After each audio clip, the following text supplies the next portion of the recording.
얼마 전에 가수 김국환이 부른 타타타를 제가 인용한 적이 있었습니다. 내가 나를 모르는데 난들 너를 알겠느냐 이렇게 시작되는 노래죠.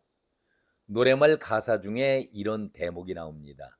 바람이 부는 날에는 바람 불어 비가 오면은 비에 젖은 대로 사는 거지 그런 거지 뭐. 저는 대중가요 속에서 우리의 삶이 들어있다라는 것을 가끔 느끼곤 합니다. 깜나라 조진국 시간입니다.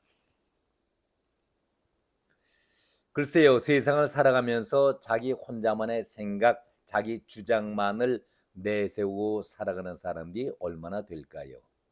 다시 말해서 자기 자신을 모르는 사람을 가리켜서 주제 파악이 되지 않는다. 그런 얘기를 많이 합니다. 덜 떨어진 인간이다. 이런 말도 하곤 합니다. 덜 떨어지다라는 말은 무슨 뜻입니까? 쇠딱지가 아직 떨어지지 않았다는 뜻 아니겠습니까? 그야말로 어린아이 수준, 철없는 그런 행동을 한다. 그것을 벗어나지 못할 때 쓰는 말 아니겠습니까? 나이에 비해서는 헛똑똑한 채 하고 있다. 미련하다는 말이겠죠. 덜 떨어지다라는 말을 제대로 표현하는 것이 허우대는 멀쩡한데 덜 떨어진 행동을 한다. 그런 소리만 하고 다닌다. 이런 말들을 가끔 쓰기는 합니다. 바로 대표적인 사람이 조국 아니겠습니까? 똑똑한 채는 혼자 하고 있는데 엊그제 물론 엊그제뿐만이 아니라 한동훈에 대해서는 늘 한동훈 특검법을 발의해 놓고 1호로 처리하겠다. 아니 그렇게 얘기했으면은 한두 번 얘기한 것입니까? 그냥 말 없이 특검법을 관철시키십시오. 언제까지 이렇게 군 불만을 떼려고 합니까? 군 불만 실효성이 없는 것 아니겠습니까? 어제는 머니투데이 유튜브 채널이죠. 터치다운 더 300에 나가서 이렇게 얘기를 했었습니다. 한번 들어보시죠. 더불어민주당과 조국 당이 합당을 해도 시너지 효과가 나지 않을 것이다. 1 더하기 1이 2가 아닌 1.5에 불과하기 때문에 두 당의 지지율을 합한 만큼의 민심이 통합정당을 지지할 것인지 생각해 봐야 한다. 저는 그렇지 않을 것이라고 확신한다. 저는 이 부분에 대해서는 절대적으로 공감을 표시합니다. 그러면서 조국이 하는 소리가 바로 덜 떨어졌다는 소리가 바로 이런 겁니다. 1 더하기 1이 2.5가 되게 해야 한다. 그래야 정권 교체도 가능하다. 이런 주장에 대해서는 저는 그야말로 말 장난을 하고 있다. 이렇게 폄하하고 싶습니다. 많은 반대를 뚫고 창당을 했다.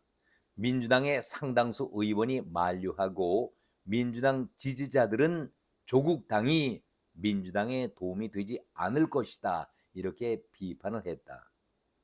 민주당의 도움 없이 범야권 통합비례정당인 더불어민주연합에 합류하지 않고 다른 길을 선택해서 12석을 얻었다. 저희 당은 기존의 3당들처럼 합당하지 않고 다른 길을 걷게 될 것이다. 이렇게 얘기를 합니다. 물론 부분적으로 옳은 얘기였고 그것이 국민들에게 특히 민주당을 지지하는 사람들의 표를 가져와서 12석을 얻었다는 것에 대해서도 저는 동의를 합니다. 그러나 그것이 전부일까? 저는 그렇게 생각하지는 않았습니다. 지금 조국이 합당 운운하고 있는 그 자체가 자신이 바라고 있는 얘기일까요? 12명이 의석을 갖고 있는 정당이라고 하지만은 저는 그것이 정당이라고 하기보다는 범죄 집단 동호인들의 조직체다. 이렇게 말씀을 드립니다. 지금 줄다리를 민주당과 하고 있을 때이지 합당 운운하면서 이재명에게 도움을 줄 필요는 없을 것이다. 저는 그 부분에 대해서도 조국과 같은 생각을 갖고 있습니다. 조국의 생각이 저는 이렇다고 생각합니다. 막말로 누구 좋으라고 본인 앞에서 언급한 대로 민주당의 표를 갉아먹고 민주당의 또 하나의 애물단지가 되는 것을 막기 위해서 조국의 강과 같이 건널 수 없다라고 선거 전에 얼마나 비난을 해왔었습니까? 그런데 결과는 12석을 얻었고 조국이나 이재명이나 지금은 사법 리스크에 초를 다투는 문제에 놓여 있지 않겠습니까? 여기에 있어서 합당을 한다? 자살 행위를 하는 거나 마찬가지죠. 조국 자신이 감옥에 갈지라도 12명의 범죄 대기자들이 있기 때문에 다음 순번 비례되니까 비례의 순번차으로 계속 12명의 숫자는 줄어들지 않겠죠. 그러나 민주당은 어떻습니까? 이재명은 사정이 다르다는 것을 이재명 자신이 알고 있는 것 아니겠습니까? 조국당과 합당을 하면은 자기들이야 좋겠지요. 그러나 조국이 감옥에 가게 된다면은 질이 멸멸 조국당은 무너지게 돼 있기 때문에 합당을 하게 된다면은 이재명으로서는 좋은 일이 되겠지요. 그러나 제가 지금 언급한 대로 조국의 경우는 그런 생각을 갖고 있지는 않습니다. 조국의 내심은 제가 조국당의 중심 인물인 것은 맞지만 창당과 선거를 주도하고 현재 공식적인 직함이 당 대표 아니겠는가. 최악의 사태가 발생할지라도 지도 체제가 안정화될 수 있게끔 수석 최고위원 김선민 만들어 놓고 이번 전당대회에서 자기 자신이 99.9%의 확실한 지지를 받지 않았느냐 이렇게 얘기를 하고 있습니다. 제가 부재해도 조국당의 국회의원은 12명 그대로이고 이들이 강력한 지도력을 발휘할 것이다. 주요 당직자가 일당백의 몫을 하고 당의 질서 또한 안정화된 상태이다. 물론 최악의 사태가 현실화된다 할지라도 일시적인 혼란은 있겠지만 위기 속에서 새로운 리더십이 등장할 것이고 우리 당 의원 누구라도 역할이 주어지면은 당을 이끌 역량이 있다. 저 역시 다시 돌아와서 이 당에서 정치를 하게 될 것이다. 이렇게 얘기를 하고 있습니다. 조국은 평소에 감옥 2년의 징역을 살고 피선거권이 박탈되면은 5년을 포함해서 정치를 할 수가 없는 것이죠. 7년 동안 정치를 하지 못한다 할지라도 10년을 생각하면서 정치를 하겠노라 이렇게 말한 적이 있었습니다. 그런데 이것은 조국의 바람이고 희망일 뿐이지 현실은 자기가 생각하는 것처럼 녹록지가 않다는 데에 문제가 있는 것 아니겠습니까? 현실 정치와 자기의 생각과는 완전 판이 다르다는 것을 본인이 이제 느껴야 될 것입니다. 정치 2달밖에 안 된 사람 아니겠습니까?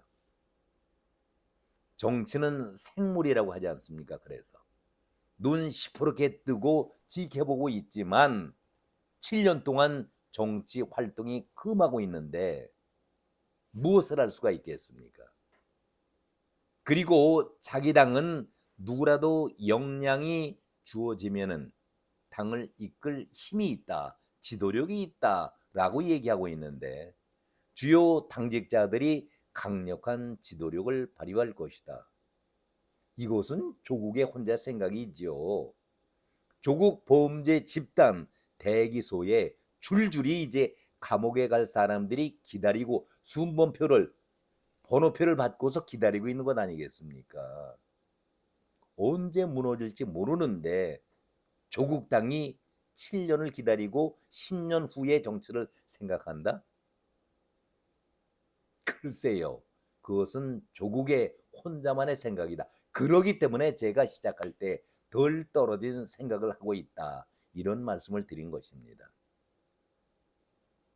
조국은 민주당과의 차별화를 말하면서 이렇게 얘기를 하고 있습니다. 20대 국회에서 원내 3당이 된 조국당이 21대 국회에서 원내 3당이었던 정의당을 비교하는 정치권의 시각에 대해서 정의당은 진보적 가치 기반의 이념 정당이지만 저희는 이념 정당이 아니다. 색깔론을 얘기하고 있습니다. 조국당은 국민의힘과 민주당 또는 윤석열 정권과 민주당 사이에서 등거리 외교를 하며 양자 사이에서 이익을 얻는 식으로 활동하지는 않을 것이다. 글쎄요, 저는 이 말에 대해서는 이해하기가 조금 어렵습니다. 민주당과도 종합부동산세, 상속세 등과 같이 사회 경제 정책에 있어서는 생각이 많이 다르기 때문에 이런 부분에서도 적극 논쟁을 하겠다. 이렇게 선을 그었습니다. 이 뒷부분에 대해서는 동의를 합니다. 그러나 본인이 얘기했던 국민의힘과 민주당, 윤석열 정권과 민주당 사이에서 등거리 외교를 하며 양자 사이에 이익을 얻는 식의 그런 활동은 하지 않겠다. 두고 봐야 할 문제 아니겠습니까? 저는 이 부분에 대해서는 동의하기가 어렵고 이해할 수가 없다라는 말씀을 드립니다. 아무튼 조국이 당의 기치로 내건 사회권 선진국과 관련해서 이런 얘기를 하고 있습니다. 대단히 위험한 얘기인데 사회권이라는 용어가 낯설 수는 있다. 사회주의권으로 오해를 산 적도 있으나 사회권은 유엔 규약에 뿌리를 둔 권리라고 이렇게 소개를 하고 있습니다. 사회권은 인간다운 품위를 지키며 살아가는 데에 꼭 필요한 권리이다. 현재 당에서 주거권을 시작으로 교육과 의료, 문화 등 총 8가지 사회권에 대한 정리를 진행 중에 있다. 내년 초까지 정리를 마무리해서 국민들께 저희의 비전을 알릴 생각이다. 이렇게 얘기를 하고 있는데 글쎄요. 저는 조국이 얘기하고 있는 사회권, 선진국에 대한 그 문제에 대해서는 좀 생각을 달리합니다. 대단히 위험한 사람이라고 여러 번 말씀드린 적이 있었는데 분명히 짚고 넘어가야 할 부분입니다. 사회권은 유엔 규약에 뿌리를 둔 권리라고 말을 하면서 사회권은 인간다운 품위를 지키며 살아가는 데 꼭 필요한 권리다.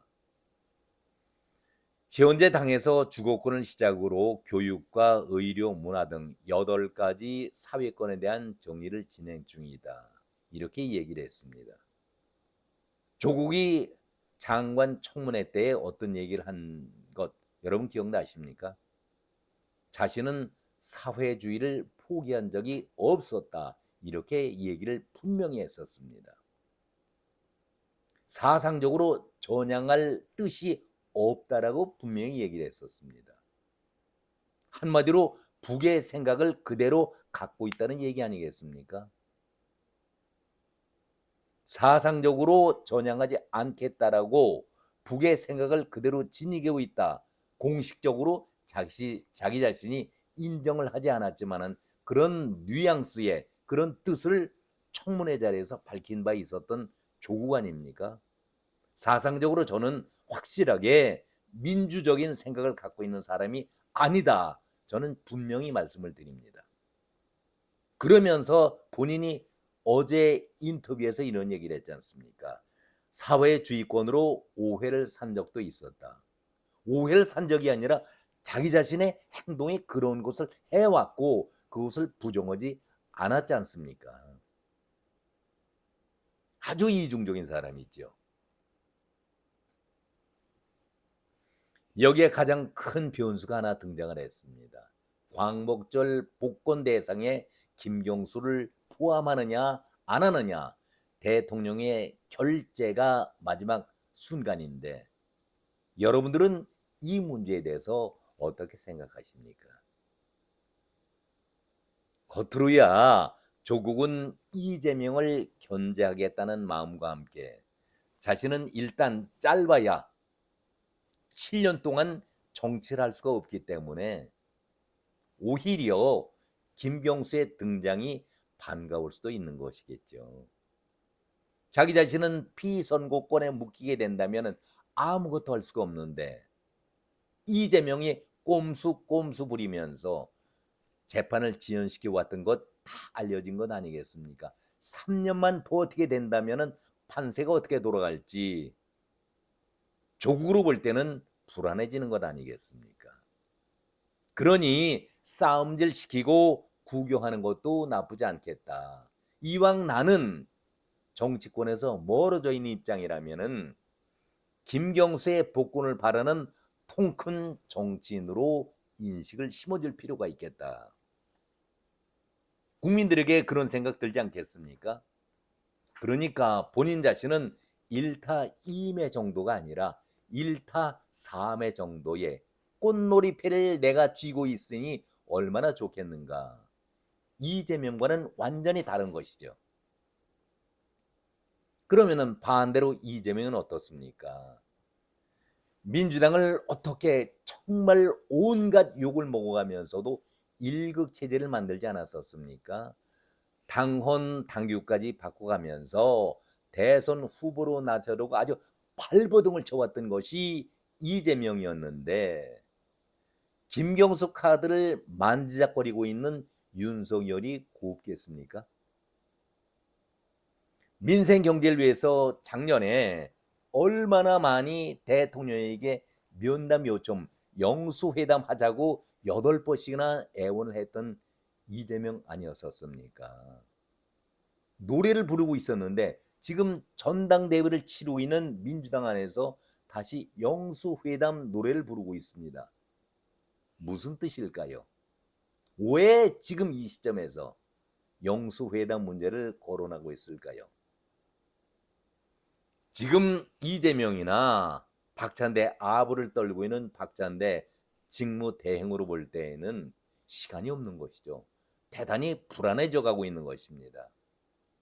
바로 다음 달 늦어도 10월 초만 되면은 1심이지만 재판 결과가 나오지 않겠습니까?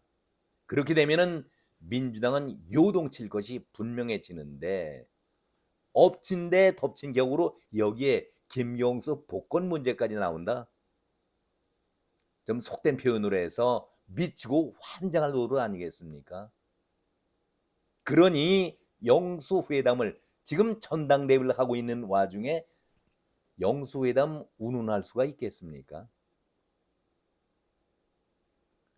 자연히 민주당으로 볼 때는 김경수에 대해서는 논외로 치고 광복절 복권 신청에 모른 채 했던 것이 아니겠습니까? 그런데 조국은 박수를 치면서 환영을 하고 있습니다.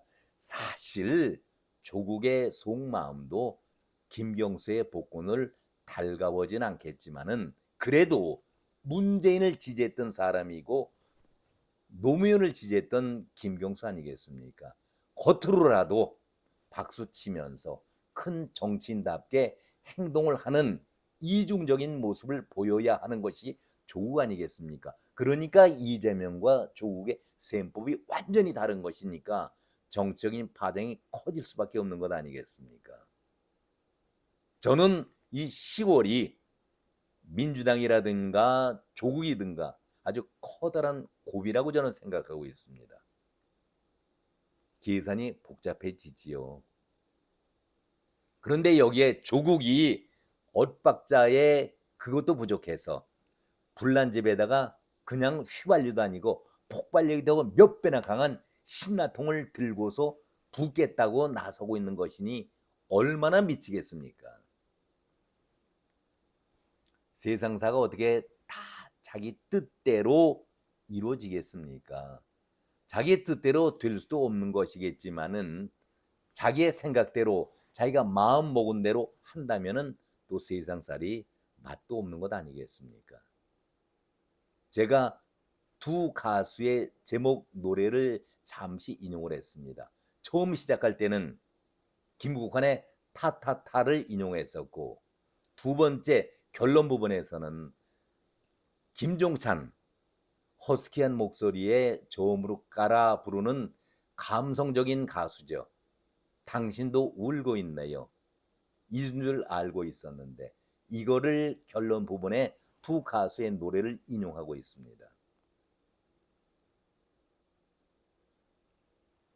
지금 이재명은 막판 전대에 지지자들의 손을 잡으면서 웃고 있는데 과연 웃고 있을까요?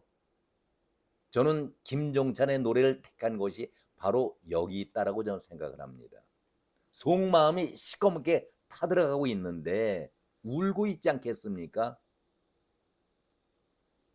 여기에 조국이 합당 운운하면서 운을 띄우고 절대 있을 수 없다. 약을 올리는 것도 아니고 아주 분통 터지는 말만 골라가면서 하고 있는 것 아니겠습니까? 저는 타타타의 김국환이 그리고 김종찬의 당신도 울고 있네요 두 노래를 시작과 끝부분에 얘기하고 있습니다만은, 저는 조국이 얘기하는 1 플러스 1이 1.5가 되는데 2.5가 돼야 정당 교체가 가능하다. 그 주장도 저는 이해할 수가 없습니다. 어떠한 근거에서 이런 숫자가 나올 수 있는 것인지 이해할 수가 없습니다. 저는 조국당도 머지않은 장래에 해체가 되리라고 생각을 하고 있습니다. 왜? 12명 거의 모두가 범죄 집단 아니겠습니까? 이들이 무슨 국회의원으로서 자격이 있고 배지를 달 수가 있겠습니까? 대표적인 사람이 황운하 아닙니까? 원내 대표를 한다고요. 바로 감옥에 가야 된다라고 판결을 받고 있는 사람 아닙니까? 너무나도 웃음이 나는데 이런 사람들이 당의 지도력이 있고 역량이 있다? 한마디로 속아 웃을 일 아니겠습니까? 그러기 때문에 조국당도 머지않아 해체가 되겠고, 민주당 역시 이재명의 1급 체제로 만들어 놓긴 했지만은 10월 달에 1심 판결이 나오게 된다면은 저는 분명히 1급 체제에서 양극 체제 내지는 다극 체제로 바뀔 것이다. 문재인 추종자들이 지금은 고개 숙이고 있지만 가만히 있겠습니까? 그러기 때문에 제가 민주당도 불안하기는 마찬가지다. 이런 말씀을 드립니다. 아무튼 김경수의 복권 문제가 또 하나의 정치적인 큰 변수로 작용하고 있는데 8월 이제 중순으로 접어드는 그런 고비 아니겠습니까? 조금 더 지켜보고 민주당의 전당대회 예정대로 1급 체제가 계속할 것인지 이것도 하나의 관전 포인트가 되지 않을까, 저는 그런 생각을 가져봅니다. 오늘은 여기까지입니다. 고맙습니다.